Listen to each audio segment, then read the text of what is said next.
నమస్తే అండి. ఈరోజు మన గోదావరి వాళ్ళకి ఎంతో ఇష్టమైన ప్రాన్స్ గీ రోస్ట్ చేయబోతున్నామండి. వెల్కమ్ టు టీవీహెచ్ కథలు. సో దీనికి మనకు కావాల్సిన ఐటమ్స్ ఏంటో చూద్దాము.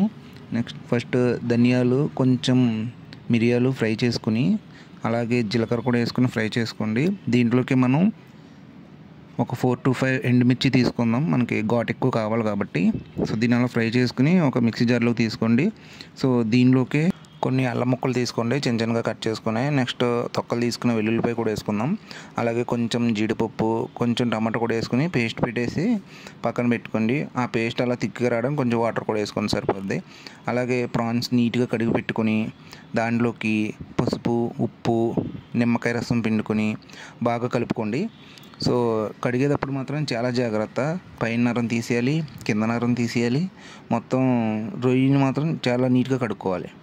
అలాగే పాన్లోకి కొంచెం గీ తీసుకుని జస్ట్ 2 minutes ఫ్రై చేసుకోండి.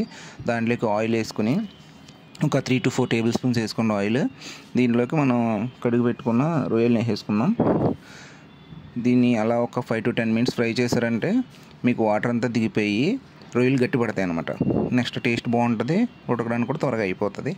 సో అన్నీ అయిపోయిన తర్వాత ఈ మాత్రం కన్సిస్టెన్సీ వస్తుంది. కలర్ కూడా చూసుకోండి, కొంచెం చేంజ్ అవుతుంది. సో దీన్ని అలా పక్కన పెట్టేసుకోండి. మళ్ళీ పాన్ తీసుకుని అందులోకి కొంచెం గీ, మళ్ళీ ఆయిల్ కూడా వేసుకుని ఒక 2 minutes అలా కాగనివ్వండి. దానిలోకి మనం ఆల్రెడీ కట్ చేసి పెట్టుకున్న ఆనియన్స్ వేసుకుందాం.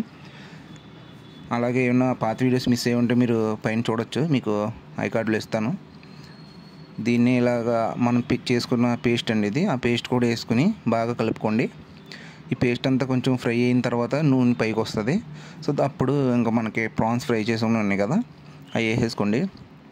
ఈ కన్సిస్టెన్సీ మాత్రం చూసుకోండి, మీకు బాగా కావాలంటే కొంచెం ఎక్కువ వాటర్ వేసుకోండి, అంతే సరిపోతుంది.